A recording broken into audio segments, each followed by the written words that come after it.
Good morning, everybody. This morning we'll have the section 3, Regional Politics and Economic Alliance.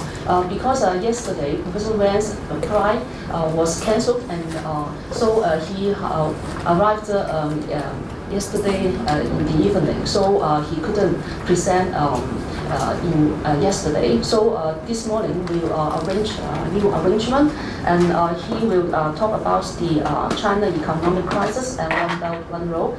And then we have another speaker from India, Arindam. And after that, we will have 3 speakers, and also Melissa from the Philippines, and talk about the other topics. So first, we will let us listen to Professor Wen, and he is a Renmin University professor. So please. Okay, thank you. Thank you very much. Sorry I'm late, but it's just the world situation is similar as nature. You cannot prehead what happened. So I just try to make all of my speakings together. I mean, because yesterday I should have 2 times talk, but now it's only 1 time in this morning. So I will make different topics together. Hope you can understand. And first of all, I suppose that we all need to know where we are. And if we want to know where we are, we must know that where we come from. Where we are is a very important question of the philosophy. Now, let me concentrate whenever we meet the complicated situation. I would like to say that no matter what beliefs you have, what ideology you have, you must know that we all are in the historical period of capitalism. No difference.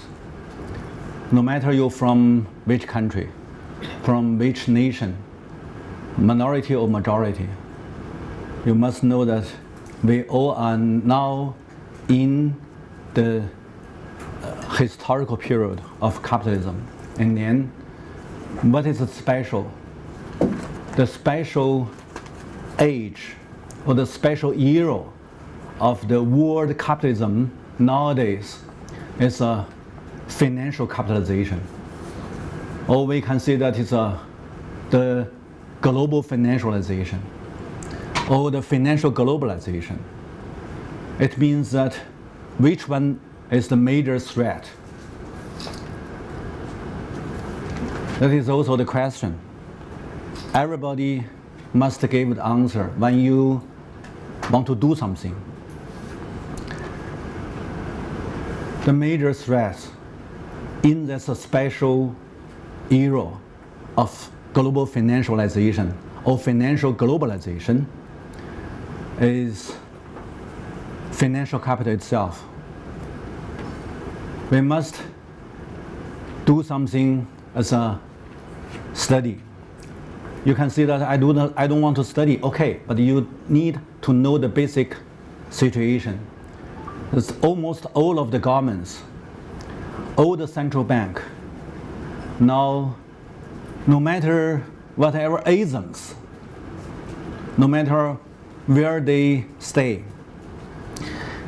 they are now doing the same thing. Is that the governments issue large number of the treasury bonds, and then central bank issue large number of the paper currencies. But where of this financial liquidity come from? And then what is the outcome of this big number of the financial bubble? That is the critical issue nowadays in the historical period of global financialization. Financialization means that the treasury bonds and the paper currency all are the lowest cost. If you calculate, it may not be bigger than 5%. If you print a bill, no matter this bill is a paper currency or the government's treasury bonds, it's very low cost. But if you use this one, you can empower this paper, the colorful paper, and then to use it to take others' resources or others' goods, whatever, products. It means that you are the winner of the world. I just stop a second, give you time to think about that. It means that almost all of the governments, no matter you are from which country, all the governments want to make the political power stronger and then to empower their papers. These are colorful papers. And then to use their papers to join the world financial competition. A lot of countries feel such kind of stress, very urgent, very serious, but nowhere to go, no way out, because the world mainstream, they have done the same things. And there is some country very obviously to have success. Some is potentially to have a success. And then there's another marginalized area, marginalized populations. They even cannot focus on the major problems. A lot of people still remain their position, their mind, their thoughts, their speakings in old era. They have no knowledge about what happened in this financial capitalization financial globalization. That is also the conference here. We need to more clear. We need to clear our arguments to focus on the main threats. What is that?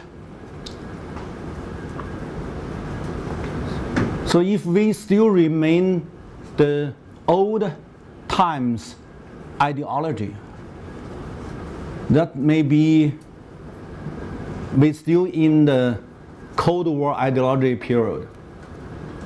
We haven't go beyond that, and then we haven't know what is the post-Cold War ideology. So several times I observe the World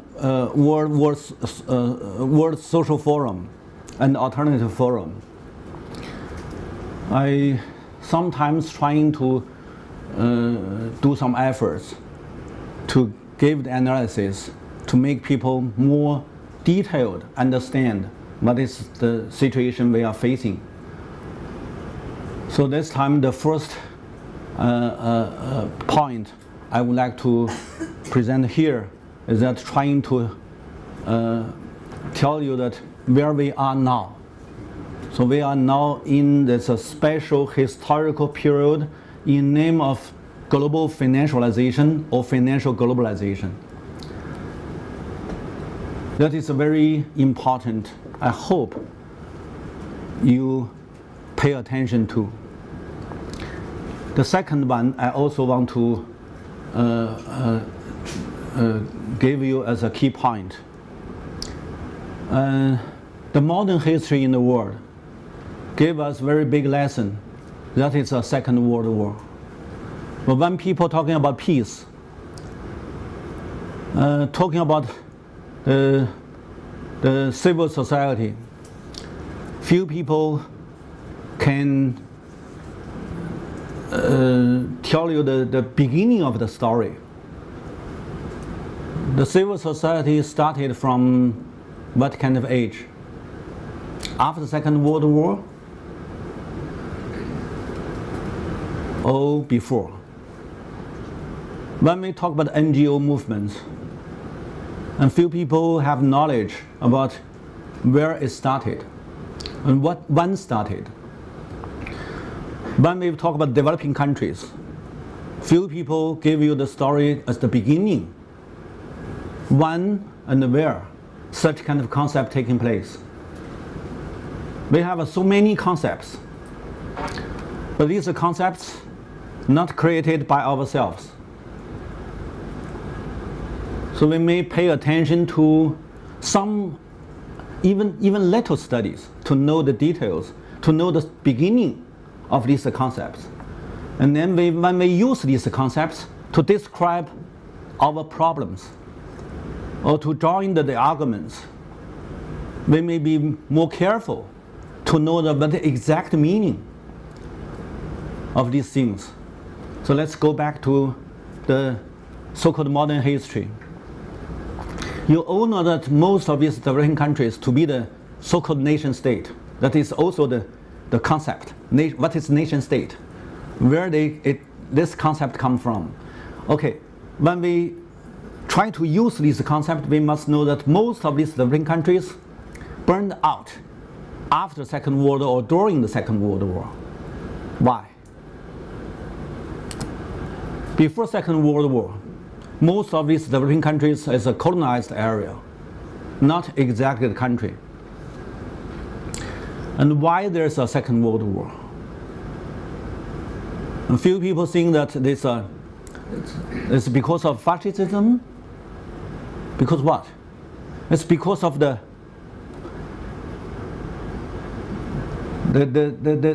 overproduction of the capitalist system. You may have the historical textbook to tell you that the overproduction taking place in the year 1929 to 1933, and then followed depression, Big Depression. And then the Big Depression turned to the Second World War. But few people tell you that after the Second World War, in 1960s and 1970s, the Western capitalist society falling into the secondary overproduction.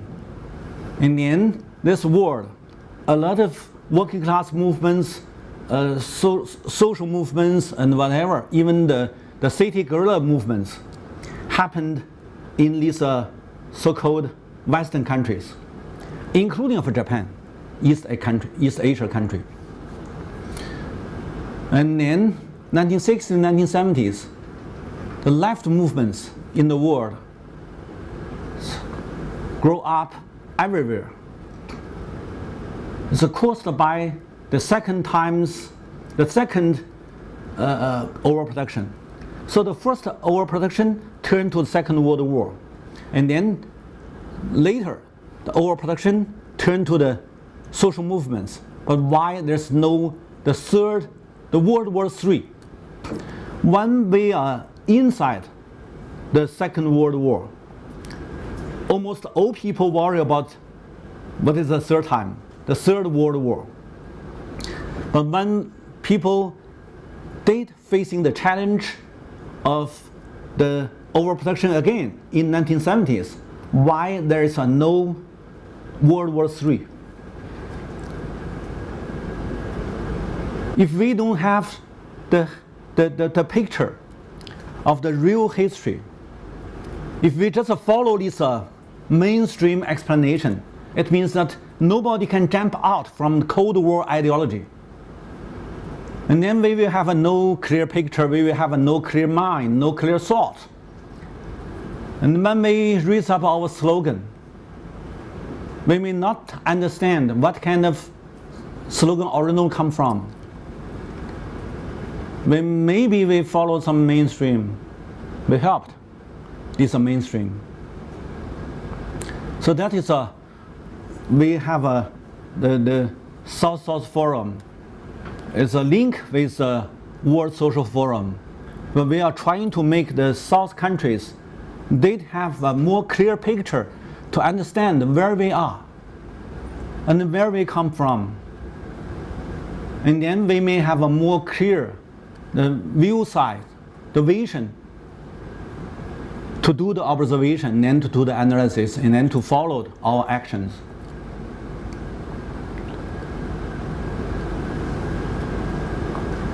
So let's try to shorten my speaking about the world situation. You may know that when the world facing the challenge of the 29 to 33, you should understand most of these Western European countries all fall into the trap. At that time, what the ideology they have in West Europe. Before Second World War, almost all of these Western European countries believe in liberalism. All the governments to carry out the measures as going short. They cannot encounter the crisis. And then they failed. At that time, in 1933, Roosevelt took power as American president. What is the Roosevelt New Deal? That is a turn, there's a big surplus of industrial capacity into the infrastructure construction inside. It's a big continental country. And then Americans survived. So the Second World War is not just caused by some ideology. Who is the winner depends on what kind of measures before Second World War. And then finally, before Roosevelt died, he summarized his measures. He said, no, Roosevelt New Deal is indeed new statism. And then you go to another side, Soviet Union. What is Stalinism? You said socialism. Who believe that? Ask yourself, inside of your heart, do you really believe Stalinism is socialism? Especially here you have several senior persons. You all passed the historical period. You really believe Stalinism is socialism? I don't want you to answer me now. I just want you to take into the consideration. Stalinism, from Lenin to Stalin, public announced they are state capitalism. And then decide, just first step, we need to build up the state capitalism. And then the next step, we will turn the state capitalism into the socialism. It doesn't mean that they are not socialist. They are. It doesn't mean they are not communist. They are. But when they are facing a kind of Russia situation in 1910 or 1920, when the Soviet Union just built up, they cannot set up any socialist society. Because they are very clear to understand the whole human beings, we are now inside the historical period of capitalism. Different kind of capitalism. And then, I'm a Chinese. Do you know what is Maoism? What Mao announced in 1940s?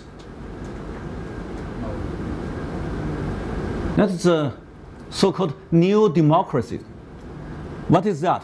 He personally very clear to tell the people, especially these senior people in Communist Party.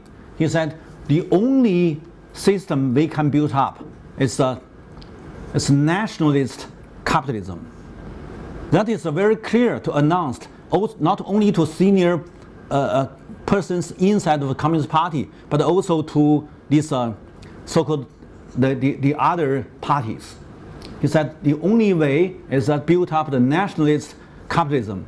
And then when we have a mass production, when we set up the industrialization, we can do some change and change to socialism. It means that China, China is a kind of nationalist capitalism. But caused by the Korean War. Nowadays, a lot of people talk about Korean War. Caused by the Korean War, by Soviet Union facilitates the Korean War, set up these military factories in China, and then China turned the nationalist capitalism into state capitalism.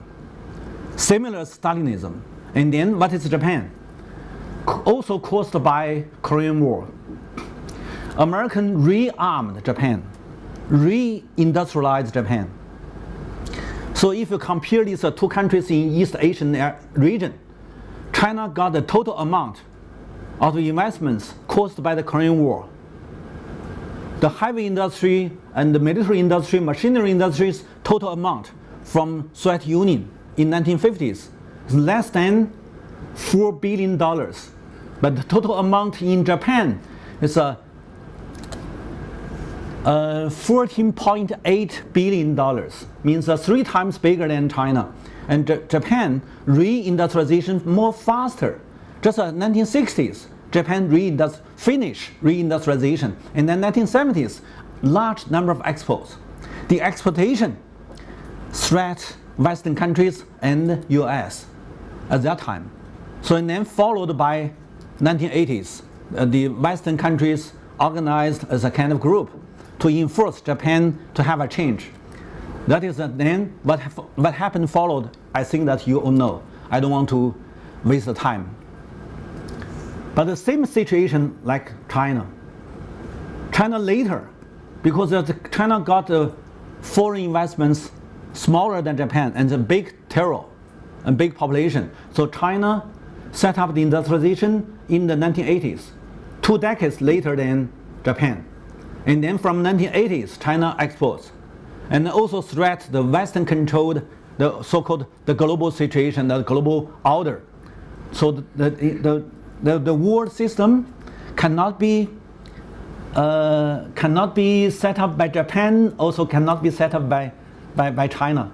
Even that you influence something, but it's not, you are not the partner of the global system. That is a very fixed situation we're facing. That is a war. You cannot just pass through.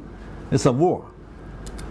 So when we talk about One Belt, One Road, when we talk about the East Asian current situation, we must first to know that what is the world situation. We must know what is the world regulation come from. We must know that how China, Japan grow up and to be the industrialization country. And then you also need to know, is there any other countries after the Second World War to be industrialized? Where? You can find a case?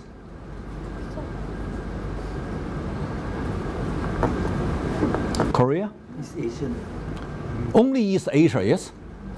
And the East Asia, both mainland China and Taiwan, both North Korea and South Korea, no matter whatever isms, and Japan and Vietnam, all are now in the industrialization. China now became the top 1 industrial country. Japan originally higher than China or bigger than China, now is but if you calculate per capita, Japan is still be very important industrialized country. So if you calculate per capita, China down to lower than 20. But if you take the whole number, that China is not the top 1 country of the industry products. And also, another thing is very important when we talk about where we are. It just take China as a case. Not only industrialization, but also the financial capital. If you calculate the M2 into dollars, China now is the top 1 country of the world to have the largest financial capital. And then if you talk about, you take another events into the consideration. China also the top 1 country of the heavy debts, comprehensive debts to GDP, the percentage, debts to GDP, Now China is 300, about 300. Japan's lower than China, and the US lower than Japan, and the other advanced country, I mean industrialized country, one by another. It means what? It means that the whole of the industrialized world, financialized world, all have the big debts. I just mentioned, we should know the basic situation. Almost all the governments, if they do have power, all use their hands to issue large number of the bonds. Another hands to issue large number of paper currencies. These are two things. All are what? Credit. By whom? Big power. So nowadays, when we talk about global competition, we said it's a global financial competition. What is the back at the what's the power at the back? It's a political power. Or maybe I have to say that it's a military power.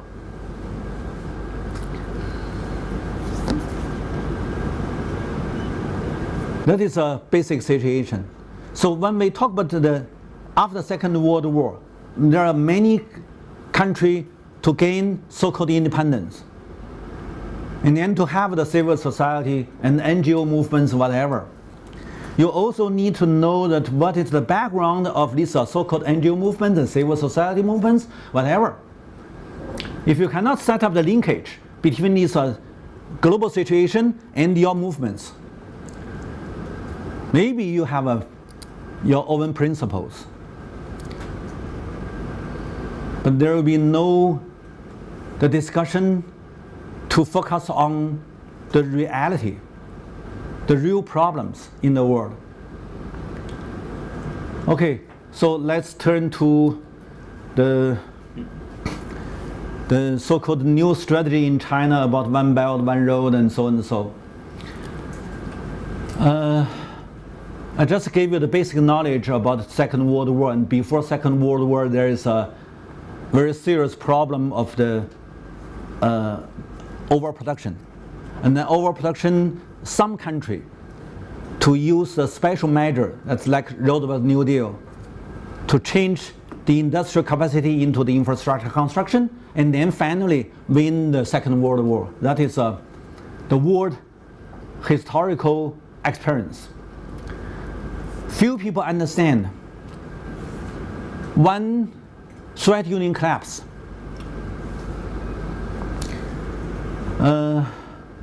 people said it's because of political regime. I would like to tell you that when Soviet Union collapsed, I carried on my bag, went there to carry out 40 days investigation. Personally, 40 days means that I have been in 7 further East socialist countries. I carried out my observation. What I found? I found that most of these Soviet Union controlled region still be very conservative in the physical production. They have the system that is a so-called bilateral system, exchange their commercial goods, not commercialized, just they exchange their physical goods, physical products, and then calculate into the account. So it means that they have the money, the paper currency is useless. Also, they don't have the treasury bonds. They don't need the paper currency. They don't need to issue large number of the treasury bonds. Means that they are not in the monetization and capitalization and financialization. These stations, you can summarize as financialization. I mentioned that it's very important. Most of these physical production countries, if you haven't stepped into the financialization, means that the total amount of your products only calculate by how much is physical, but you cannot calculate into how much money. And then when the whole Western countries turn to GDP statistic systems, they look like backward. And then by the propaganda, by the ideology, by the so-called Cold War ideology, they failed of the ideological fighting, make all of the mainstream officials and the scholars think about why they became backward. And so they think that we need to change our system. So when they change, they cannot just pay that high institutional cost, and then they collapse. When I was there, one thing is very enlightening me, that I use one bill. It's American Express. It's American bill. 100, I can change millions. Means that when they started their political regime reform, and then there's no power to empower their money system, and their financial system collapsed. Means that almost all the natural resources and the physical products calculated and monetized by Western financial capital, by European capital, and then European take a large number of the institutional return, and then set up EU. Then almost the same time, then American set up NAFTA, and then the world changed GATT into WTO. All happened in 1993, 1994. A lot of so-called social organizations just joined the campaign to criticize this change, but nobody gave the analysis about the background, how this organization changed. And also that from that time, the globalization initiated. And then also caused by the Cold War turned to the post-Cold War. And originally there is a two big country control, there's a world order. When we talk about nuclear weapon, we may know that that time is a kind of terrorist balance based on the nuclear weapon system. That is, Russia have more than 10,000 nuclear weapons, American less than Russia. So because they have enough nuclear power, so there's a kind of balance between these two big countries. Like China, 5 times threats by both sides. American tried to use nuclear weapon to attack China. Russia also tried to use nuclear weapon to attack China. And similar situation. But all caused by the balance. They all want to maintain the balance. And even the Cuban crisis in 1960s, similar. Why that these countries didn't to use? Not like the Second World War. The end of Second World War, one country used nuclear weapon in East Asia. And then after that, when 2 countries have, okay, that is the balance. So nowadays we have 8. Who is the big one? Russia. How much? 7,000. Who is the second one? No, not second. Same. United States. 6,800. Same. So they still make balance. And then the total amount of these 2 countries' nuclear weapon, 95% of the total. And then what second level is France, UK, China. These are 3 countries, the second level, have 200 to 300. And then the third level is India, Pakistan, and DPRK. Less than 100, maybe 20 to 30. So remember, 7,000, that is the highest, the top, 95%. When you talk about denuclearization, who is your body you want to talk to? You need to talk to these 95%, not others. The total amount of others, 5% less. So when you talk to Pakistan or India or Japan or no, Japan have a very strong potential resources. When you allow Japan to build to have, tomorrow Japan will have. Very quick, because enough ability to build up any nuclear weapon, more advanced. So Japan is just potential, and then maybe Israel. So we will have, if you release, we will have more nuclear countries, nuclear weapon countries. But now there's 8.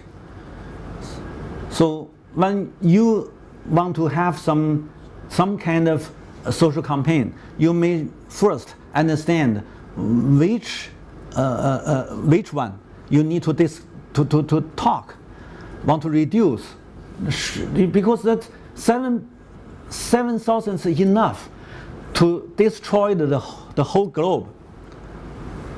Any least big two, anyone can destroy the whole globe, not others.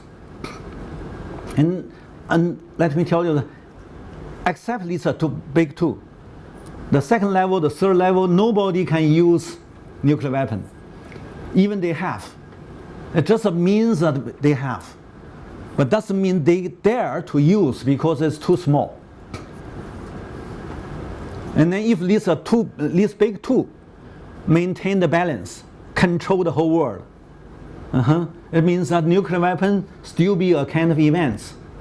It's just an event.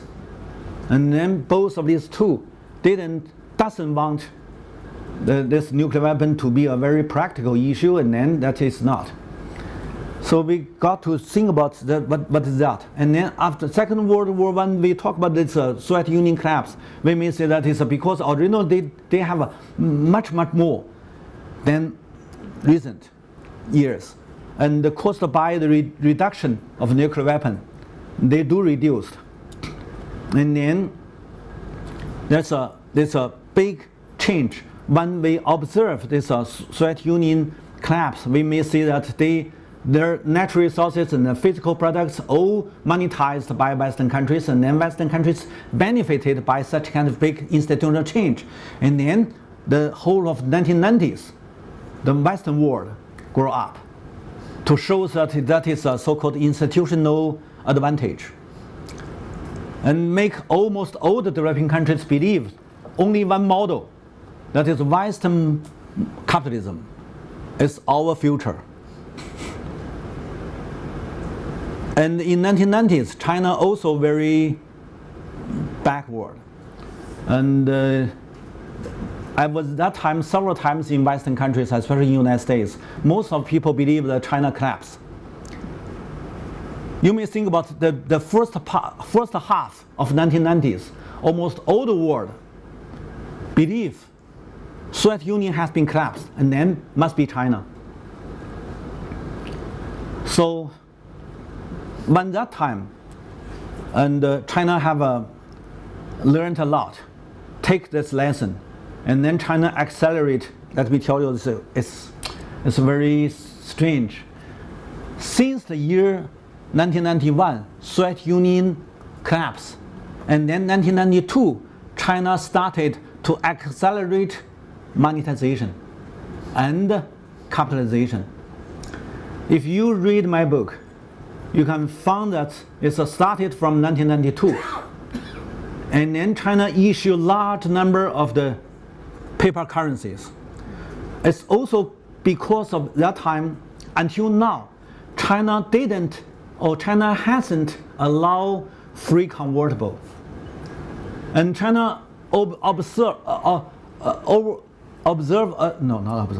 China absorbed a lot of FDI. But any penny invested into China or as a foreign trade surplus taken back to China immediately turned to Chinese yuan.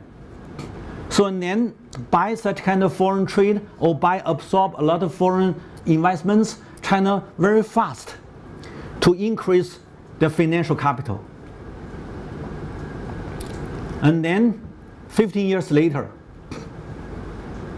you may know that the Chinese bank, the state-owned bank, now all listed into the top 5.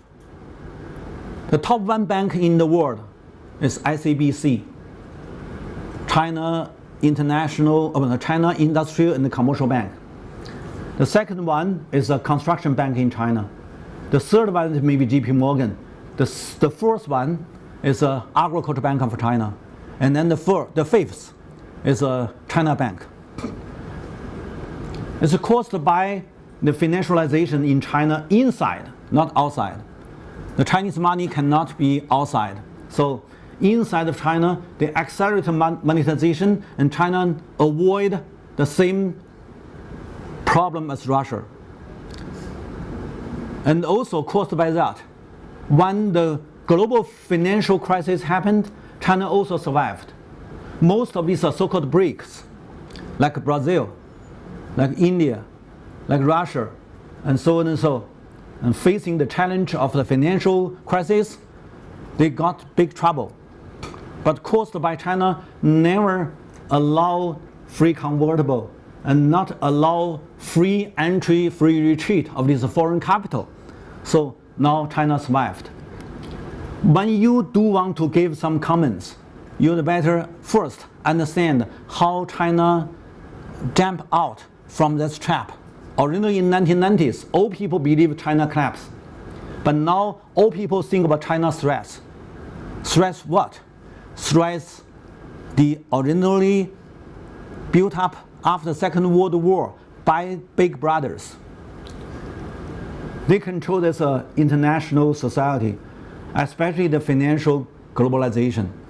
Now if China became not only the top 1 industrialized country, but also top 1 financialized country, what will happen? So when you talk about One Belt, One Road, you have no such kind of background. Whenever you talk, it's just it's valuable, but not just focus on the essential problems. Okay, caused by China accelerated the financialization, capitalization, industrialization in late 1990s. I said it's when Soviet Union collapsed. Originally, both U.S. and the Soviet Union invest into the so-called space war, Star War, and they don't need now after Soviet Union collapse. And then they turn this high-tech, it's a high-tech development into the commercialization. So from 3 years later, 1991, and then 3 years later is 1994, you may know that in the United States first, there burned out a lot of internet company.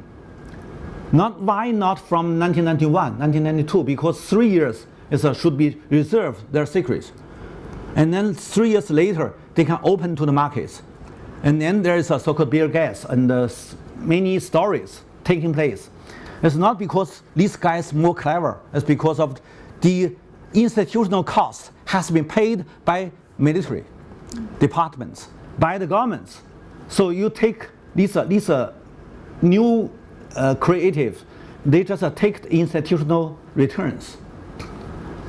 And then it's also absorb a large number of the financial capital flow back to the United States. And then East Asian financial turmoil is taking place. Most of people believe that East Asian financial crisis is caused by East Asian countries. They have no better institutions, no better management. No, it's because of the liquidity flow out from these industrialized regions. You are in these countries like Malaysia, like Indonesia, like Thailand, even Philippines, and South Korea, and so on and so. When you are in the industrialization, it's a historical period, you need capital intensive. Understand me? Industrialization means capital intensive procedure. When the capital flow out, your industrialization decline, even bankrupted. That is a story. But when you just think, you follow this Eurocentric system, you believe that it's because of you are a kind of developing country. You didn't set up the liberalist system, and then you don't have a good management in your capital markets, and so on and so. It means that it's just, yeah, it may be the problem, but not the major problem. The major problem is a large number of the capital flow out to join the markets of the so-called new economy, this high-tech economy. Later 1990s grow up in US, and then very soon to be the bubble. And then, but when the East Asian countries have the crisis, means that in China, there's a large decrease of overseas demand. And then the year 1997, East Asian financial crisis happened, and 1998, China facing the challenge of overproduction. It's a very critical issue when you want to talk about China. I just remind you that 1929, 1933, Western countries have a overproduction. And then 1960s, 1970s, Western countries have second overproduction. And China, 1998, have met the first overproduction. And then 2012, China met the second overproduction, all caused by overseas demand decreased. 1997, East Asian financial crisis. And then 2008, Wall Street financial crisis. And then turn to the world depression. And the world depression means that the global demand, the overseas demand decreased, and then China followed the crisis to be the overproduction. So that is the very big background to understand the world situation. And that is also why I mentioned you the first, to understand where we are. We are all in this historical period. Anybody can jump out because you are a human being. So that we need to notice, we need to acknowledge what is the real situation, and then we may have some action. Nobody can just pull your hair out of the earth. So that is why I think that the first we need to give you the whole picture of this world.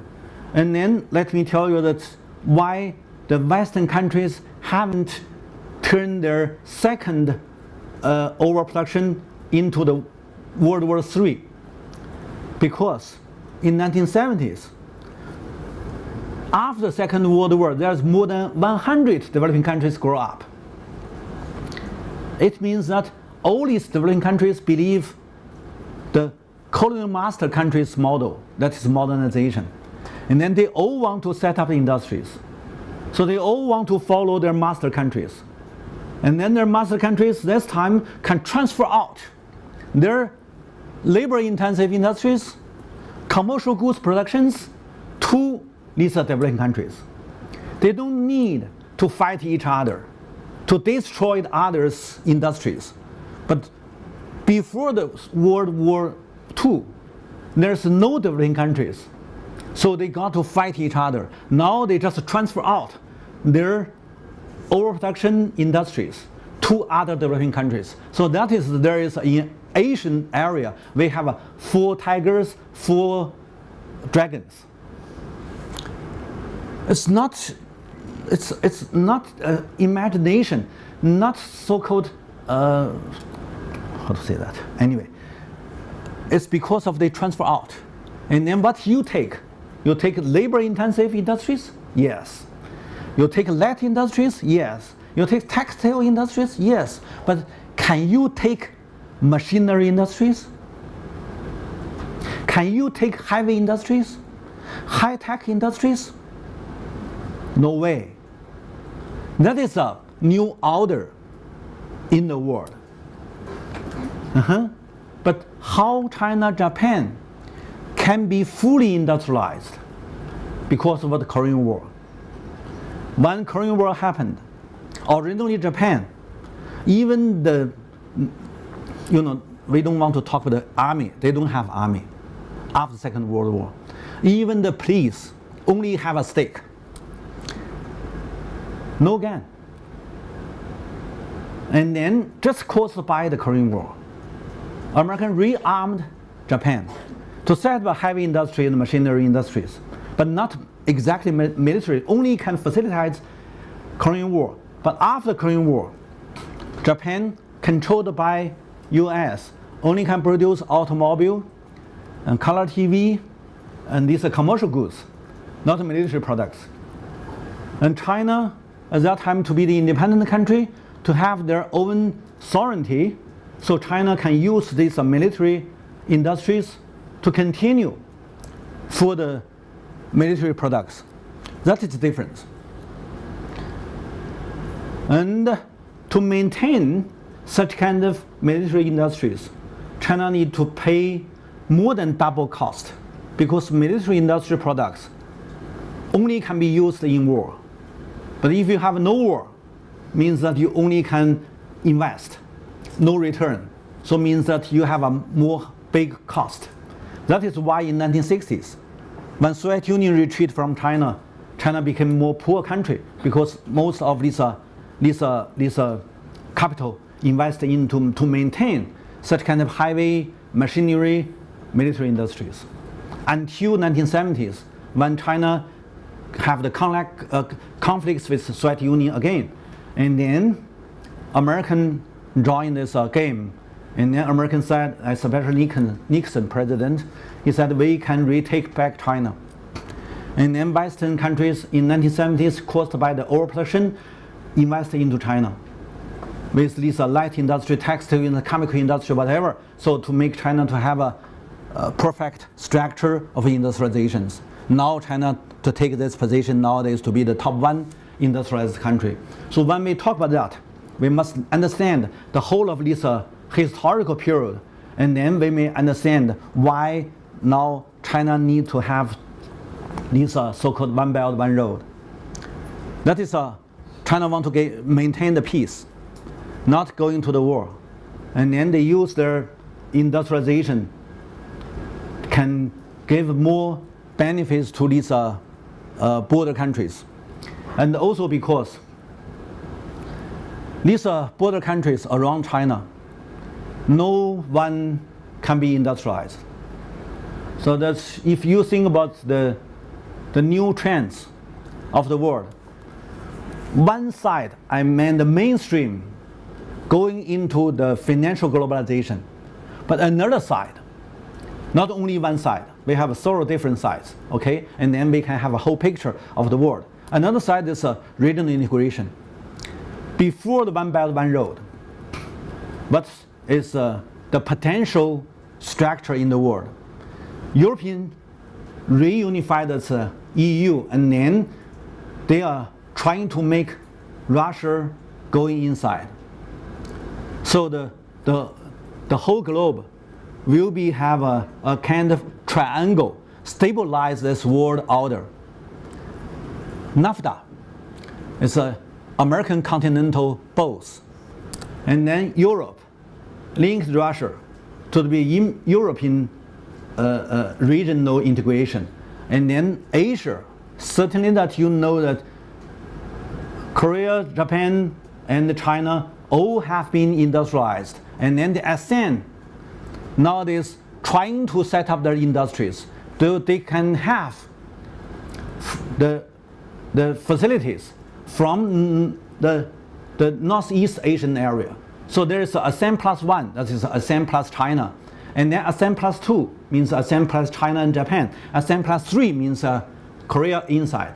So and then the whole Asia will have a regional integration. And then this triangle will be stabilized the global system. And then to make all countries benefits by such kind of triangle. And inside of triangle, there will still be some kind of sub-regional integration, like Russia, India, China, there is a sub-regional integration. So because by the overproduction happening in China, and also caused by the global situation changed, there will be a new chance that people can avoid the danger of the so-called the war, the conflicts. We may have our efforts to stabilize the whole world system, but it may not be applied to some interest group. So you find that there is some local problems taking place. Between China and Japan, there is a Fishing Island. Between China and ASEAN, there is a South China Sea. And between Korea and Japan, there is a Bamboo Islands. And then between Europe and Russia, there is a Ukraine regional conflicts. And then also there's a conflicts very much impact Europe, that is the Near East. So many regional conflicts in these areas taking place. And then almost destroyed. There's a triangle.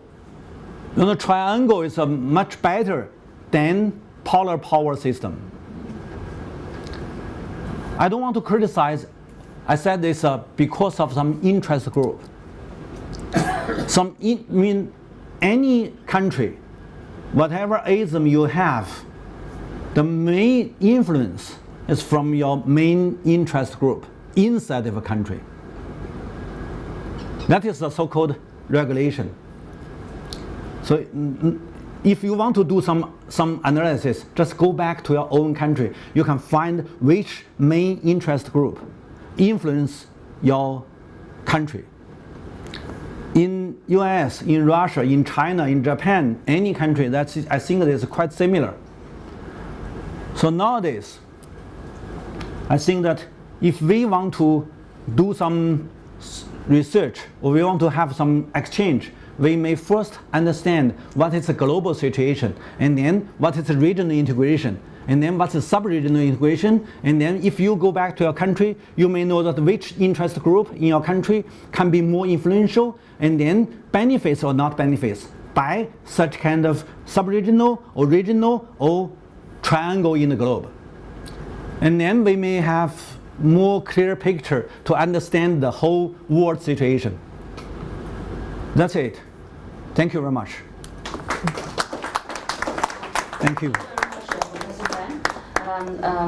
Global University has also produced 10 lectures by Professor Wen and to provide a critical perspective on 10 crises since the 1949 of China.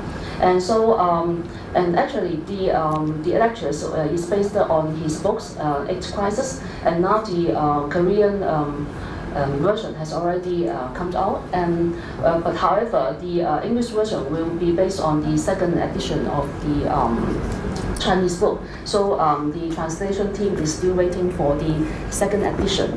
And the next, we will have another speaker from India, Arindam Banerjee, and he is an associate professor from the Baker University. So he will talk about the India and the Asia-Africa growth corridor. Please. Good morning, everybody, and thanks to Kiu Chi again for giving this opportunity to kind of be part of the South-South Forum on Sustainability. I will speak on the political economy of and then the larger geopolitics of the Asia-Africa Growth Corridor, which was formally announced on the end of the month of May in India. And of course, after Wen Tiejun's long historical perspective of development of world capitalism, it makes my task much easier in trying to contextualize this particular initiative which India has come up with. I mean, again, if we look at just to kind of connect with what Professor Tiejun was trying to, the point that he was trying to argue, if you look at the history of capitalism, it essentially has always been a history of external accumulation and by different nations.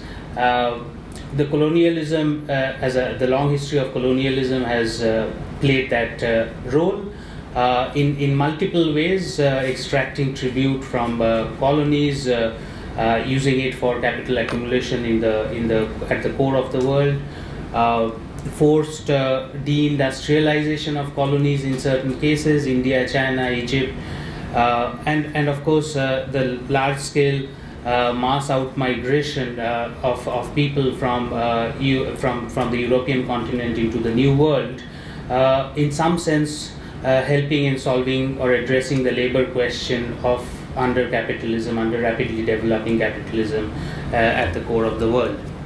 If you look at the post-colonial world, again, I mean, particularly the decolonization movement actually marks a interruption or break in that global process of external accumulation that the capitalist countries were very much dependent on in terms of maintaining their capitalist system. And that is the period where you have what was mentioned as the new statism, following the New Deal of Roosevelt and of course the Second World War Keynesian state policies. With its own contradictions, it of course ran into a problem by the 1970s, and you find that that's where I mean the World War III of course did not happen, but that did not happen precisely because I believe that there was a coup by the global finance capital against the industrial capital. So industrial capital essentially was dominated by finance capital from the 1970s only onwards, and that marks the beginning of the process of financialization. It marks the beginning of the process of what we today call as the neoliberal economic policies or neoliberalism. And with neoliberalism, we find the return of the question of external sources of accumulation, this time of course not in the old manner of nations exploiting other nations, but we find the emergence of global finance capital, which is very fluid across borders, and that in a sense exploits the periphery across the world with partners in the developing world, with junior partners in the developing world, and you have the emergence of what we now know as global capital, in which you have participation from several developing countries, from emerging nations, and that's the way the world geopolitics has been shaped. Now, a major pillar of that process of globalization in the area of trade again was the World Trade Organization, the WTO, the conversion of the WTO agreement since the Uruguay round. Again, I mean, in a sense of the writing of the WTO rules, it's not that one nation was wholesomely disadvantaged by the WTO rules, but there are certain areas or certain sections, major sections of populations in developing countries who were clearly disadvantaged by the WTO agreement. And of course, in the developing South, particularly in the context of India, but not only India, but major developing countries, you find that the peasantry or those who are engaged in agriculture and allied activities are seriously disadvantaged by the kind of rules on subsidies and market access that the WTO framed. It increased price volatility for small marginal farmers across developing South, and in a sense, the agrarian or the agricultural sectors in the developing South became the new external sources of or the new sites of accumulation for global capital as a whole. And I'll elaborate on that further when there's discussion. There are a lot of symptoms of or manifestations of that kind of expropriation that you find now happening internally in each country as part of a global system. It, however, in the recent years, particularly in the new century, we find, and with the global financial crisis, we find that in a sense, the WTO mechanism has reached some kind of a standstill. It has reached some kind of a standstill primarily, in my view, for two reasons. One, of course, there's been a resistance of groups of developing countries, again, African countries forming a major group, which have started questioning the particular paradigms of the WTO agreement, which was with which it was started off in the 90s. The Doha round, the developmental round could not be completed again, I mean, with negotiations hitting some kind of a blockade. But with the global financial crisis, there's been a re-look at the paradigms of globalization, not only by the developing world, but also by the developed South. One particular characteristic of globalization that has also affected the population in the North or in the developed world is, if you look at the history of capitalism, again, while capital has always tried to remain as fluid as possible across nation boundaries, nation states, and all of that, there has been serious restrictions of movement of labor. Not, discounting the historical migration of labor from the south to south, or sometimes from south to north. You find that largely the labor in the north has been insulated from competition from the labor in the south or in the poorer countries. Now, with the relocation of production, with the that's happened since the 1970s, the laboring population in the north, or the working classes in the north, have been directly put into competition with the reserve army that existed in the south, and which is, of course, a manifestation of that is what we are seeing in what leaders like Trump and others are arguing, that globalization does not work for us, and this is essentially stealing our jobs, not allowing the wages to rise, all of that. Of course, what Trump's wholesome economic policy is still questionable, but this is the discourse that is used for garnering popular support for this kind of a political position. Now, in that situation, therefore, what one sees, in fact, with the standstill in the WTO because of resistance of large groups of developing countries, the new trend that was already emerging was mega regional trade and economic agreements, and the Trans-Pacific Partnership was one of the major examples of that, which was again led by US at the times of Obama, which is trying to form a parallel large grouping of countries which kind of has trade agreements, and again with one dominant country in that, which was the US.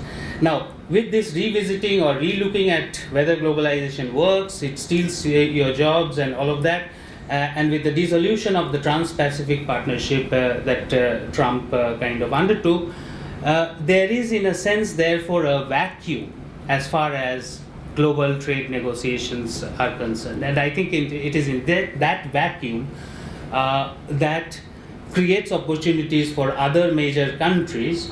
China, of course, coming up with the One Belt, One Road proposal, the agreement which is trying to build a large regional coalition of countries, again with trade and infrastructural connectivity and agreements. There is a geopolitics involved in this, which explains partly explains as to why India refused to be part of that analysis, and part of that One Belt, One Road agreement led by China, and launched the Asia-Africa Growth Corridor as a different coalition.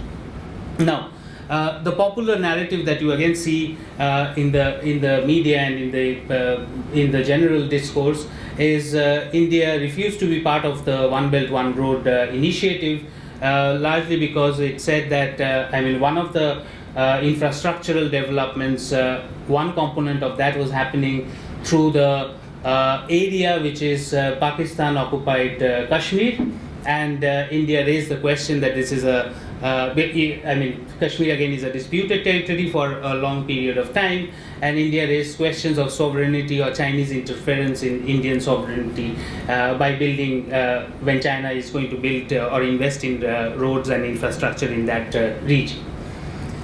In my view, I think there are deeper reasons as to why India was not part of the Chinese-led OBOR, and this is more of a more immediate reason which is forwarded, but there are deeper and longer reasons as to why India is not becoming part. So there are two aspects which I like to kind of look at in this. One is, of course, the question of what's happening within India, what are India's interests in Africa, which has developed. Again, India is way behind China in terms of economic activities and investments in Africa, but there are certain distinct patterns of interest which have emerged over the last 20 years. Is it about consolidating economic ties with Africa is something that we look at, and if so, in what terms? On what terms does India want to engage with Africa? What is it that we get from this Asia-Africa Growth Corridor Vision document? That's the only document that exists. It's a very short and brief document, but that's the only thing that we have as an official declaration on the Asia-Africa Growth Corridor. So looking at it, we kind of try to understand as to what is it that India is trying to do. The other aspect is something that I'll then look at towards the end, is new positioning by India in the world geopolitics, and what essentially is that, and that would throw some light on what's really happening. Now, coming to this Asia-Africa Growth Corridor, again, the vision document that was prepared has been done by three institutions, the Economic and Research Institution, the area based in Jakarta, the Research and Information System based in Delhi, and the IDE JETRO based in Japan. And this is again a simulation model which the JETRO has presented. There are a few claims that the Asia-Africa Growth Corridor tries to make. The first claim that the AAGC tries to make is that the AAGC is more sustainable and energy efficient compared to the Chinese One Belt, One Road initiative, simply because it uses sea routes, historical sea routes for trade, and it's not a overland kind of initiative where the infrastructure creation will be much more energy intensive. The second claim, which of course the Indian establishment has been making for a very long time, is that there are historical ties that go with Africa across the sea routes, which goes back for centuries, and that is something that one needs to revive. It's not very different from the Chinese official discourse, which talks about the Silk Route as a historical trading route which needs to be revived. India is talking about the Indian Ocean trading routes. So in a sense, I mean, with all these conflicts between China and India on these agreements, you still can find similarity in terms of discourses in trying to evoke historical relations between different regions in trying to justify as to what you are trying to do. So I mean, that's a kind of a model, but I mean, don't ask me whether it would work or not. But that's the kind of model that's presented, that which are the areas which would be benefited by increase in terms of increase in GDP, in economic activities, if the Asia-Africa Growth Corridor is implemented. And they're also talking about new trading routes which kind of replace the existing trading routes. You can see from that diagram, however, we can see that what is being claimed is a relation between the Indian subcontinent, Southeast Asia, and of course Japan through the Straits of Malacca, with the eastern and southern part of Africa. And the eastern and southern part of Africa is the region where historically Indian diaspora has been settled, including Indian capital had worked. Of course, after decolonization for certain countries like Uganda and all, there was a expulsion of Indians from the and this is during Idi Amin's regime. So there has been conflicts between the African population and the Africans of Indian origin in history. Nonetheless, there is a significant population which is there in South Africa as well as the eastern coast of southern eastern coast of Africa, and that is again what is being claimed as a historical relationship, a more people-to-people relationship, which can be used or harnessed for new mega-regional trade agreements. Now let us look at what's the reality of Indian interests in Africa and what has been the reality of India-Africa trade in recent times. Now if you look at, one can identify from the literature a few areas where Indian capital has sought to further its interest, invest, again not always in large sums of funds, but in sometimes in an intermittent manner, but nevertheless there's been one can identify some of these areas. One of course is land resources in agriculture and innovations, biochemical innovations, trying to change the way African agriculture increase productivity, some of the knowledges of green revolution that happened in the Indian subcontinent, trying to transmit some of those in the African context. And there are major companies like the Karuturi Global, which amassed, got large land contracts in Ethiopia, again a very controversial deal, displaced a lot of the local native population which was settled without any immediate benefits for those local populations. The new and a very important interest that Indian capital again develops over these last 2 decades is in the field of oil and minerals. Oil largely in terms of supply of oil imports from Nigeria, but at the same time there is also, the state-owned oil and natural gas company ONGC has actually bought stakes in the Greater Nile Petroleum Operating Company, along with some Chinese petroleum company and Petronas from Malaysia. It's more of a strategic kind of decision to make your presence of Indian capital felt in the African continent. At the same time, there are interests in minerals which have developed, particularly from steel industries which have tried to invest in iron ore extraction. Again, the case of Mittal in ArcelorMittal in Liberia came in with a large volume of investments, but very soon started winding up its operations when it was faced with credit crunch and all of that. So it's not really a sustainable thing which was done. In terms of specialized automobiles, again, the Mahindra invested in tractor assembly plants in Ghana with a local company, I think Zoom Lion. The Tatas again in Senegal. A major area which is of interest which have emerged is telecommunications, and this you find connectivity and infrastructure featuring repeatedly in the vision document of the AAGC. Several companies kind of looking at telecommunications in Kenya, South Africa, and also it's not only telecommunications but also physical communication, which again wrongly put there, it should be a separate category, but the RITES, which is again a state-owned subsidiary company, looks at, has contracts of railway management or revamping of railway systems in several countries like Malawi, Sudan, Mozambique, all of this happening in the last 2 decades. And there is a very important area which of course is emerging fast in the last few years, not for the whole 2 decades, but primarily in the last few years, which is the export of education and health services. And usually you find that a large number of African population, instead of going to Europe, are accessing health services coming to India in several centers, and the private health sector in India is a part of that is now geared towards exporting these services to people who are coming from abroad. This connected with this is the question of communication and infrastructure development. Virtual infrastructure connectivity, where there is talk about exporting your health medicinal services through digital connectivity. So e-learning, e-medicine are certain areas which kind of there's an interest in development.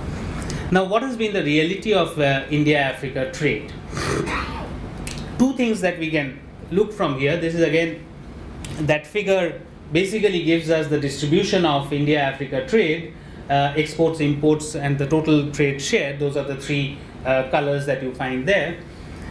For each region, West Africa, the South African Customs Union, other South African countries, Central Africa, East Africa, North Africa. Now, this diagram actually tells us that unlike what is being claimed by the AAGC, which is talking about reviving the old people-to-people relationships, which is primarily a relationship between the Indian subcontinent, western part of and southern part of Indian subcontinent with the eastern and the southern part of the African continent. Those are the old historical roots and migration of population, capital, trade that has happened for centuries. You find that the primary, the largest share of trade that happens between India and some region of Africa is not in the east and the south, but it is with West Africa. And that has largely happened because of this massive increase in oil imports from Nigeria. And of course other African countries, other West African countries, again there's some interaction like Senegal and Ghana and all of that. If you look at the import share, I mean the largest import share, 45% of the imports that India makes from Africa comes from West Africa. It's not from the east and the south. And of course the total trade share is also very high. So given that,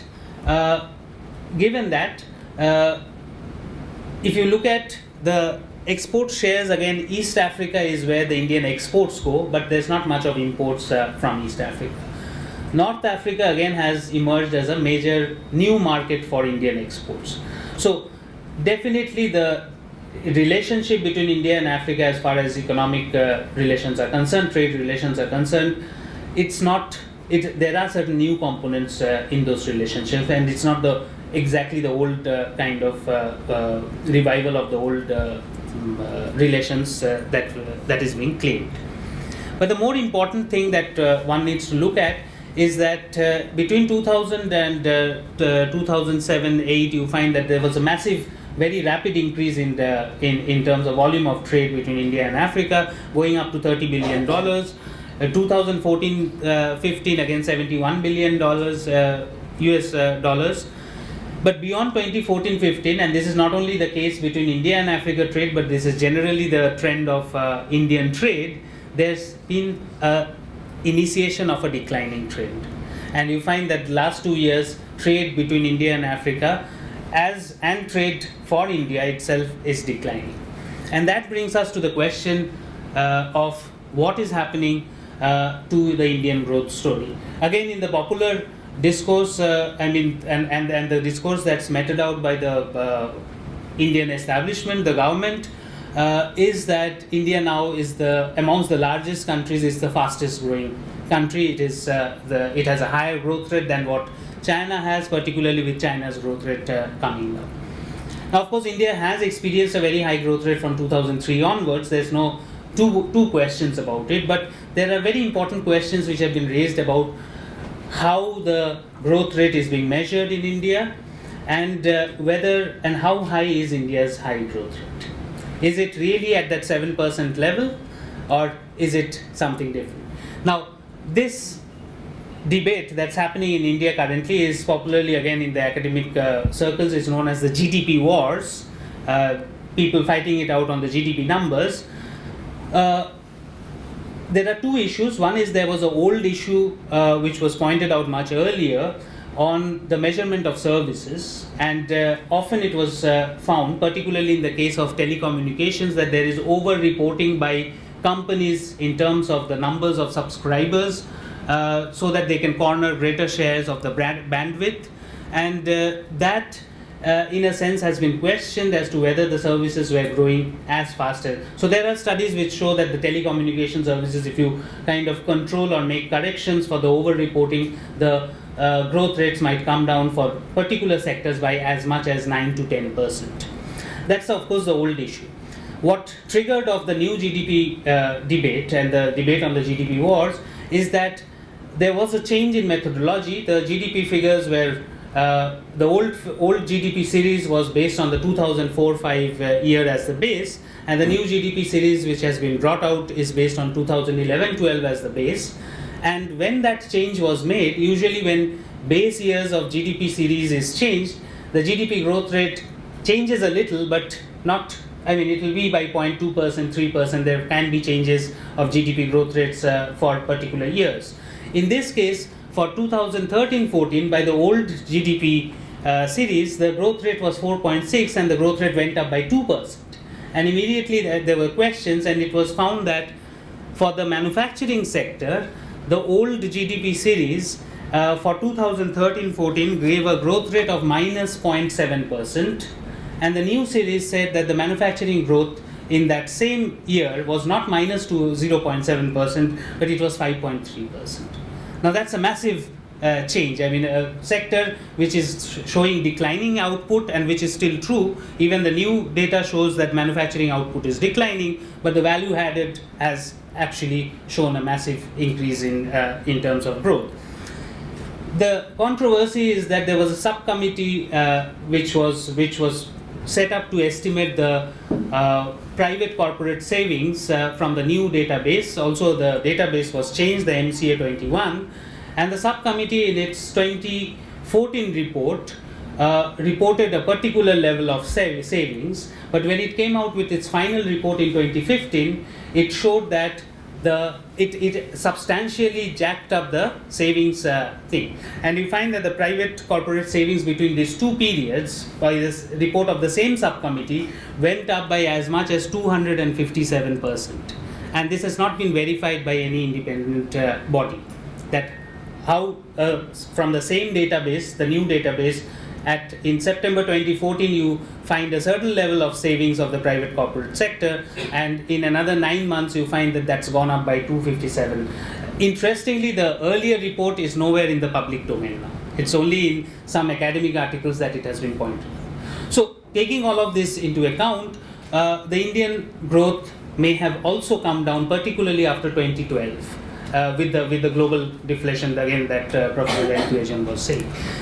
The other indicators of the macroeconomy, for example, the capacity utilization in the economy, the rise of non-performing assets in the Indian public sector banks, all of it shows that the economy is in bad health. None of those indicators are consistent with this consistently high GDP growth rate figures that the government is producing. So those are other reasons why scholars are doubting the GDP numbers. And finally, I mean, the demonetization exercise in November 16th, where 86% of the currency was demonetized overnight and created a lot of social chaos since then, which has still not subsided, has permanently or for the long run damaged the informal economy. A large part of the Indian economy is again informal economy, and it has disrupted the payments systems within the Indian informal economy, a manifestation of which we can see now in terms of increasing farmer unrests in different parts of the country, because they're simply not getting paid for their crop outputs, and it's a lack of currency which is actually hitting the economy more hard, and that has led to further increase in non-performing assets. So kind of concluding this, I mean, one of course is that India needs to look for new avenues for growth. It's not a very different situation from where China is. If the OBOR is a response of the Chinese government to declining growth impetus within the Chinese economy, it's not very different from what's happening in India. If you look at the vision document, you find that there's minimal consultation with, so in the Asia-Africa growth corridor, there's actually virtually no Africa. There's just one private consultant from Mozambique who was consulted in the meetings when this document was prepared, and another South African scholar from Cape Town. It's largely a discussion consultation between Indian and Japanese establishments. Japan comes into the picture largely as a supplier of development finance and for building the infrastructure and providing the technology for the internet connectivity and all of that, which has been planned for harnessing or kind of exploring e-exports in some sense, or e-trade. As far as the Indian government is concerned, there's not much financial commitment which has been made behind the AAGC as of now. And given the situation of the Indian financial system now, particularly the public banks, it is difficult to expect, one would not expect large volumes of money immediately put in behind this project. Which is what brings us to the new strategic positioning by India in the geopolitics, and which is where the United States is also involved, which has this vision of creating an alternative coalition of countries within Asia, which counters China. So there's a question of southern encirclement of China, where Australia is also part of it. If you look at the military exercises, joint military exercises that's happening in the Indian Ocean, currently it actually involves Japan, India, Australia in that kind of initiative. So that, of course, can be a major reason where India, in a sense, is not showing solidarity with China, primarily in the interests of US. It has been a reality that from the Indo-US nuclear deal, which was in 2008, there has been a break in the Indian foreign policy where they are increasingly aligning more with one pole of the world, whereas India historically has been part of the non-aligned movement, and it has, of course, it's not that it has never collaborated or there's been no technological or economic cooperation with the US, but not in the singular way as it is happening now. So that geopolitics, of course, has a lot of inputs in the AAGC emergence. So I'll stop there, and I'm sure we can discuss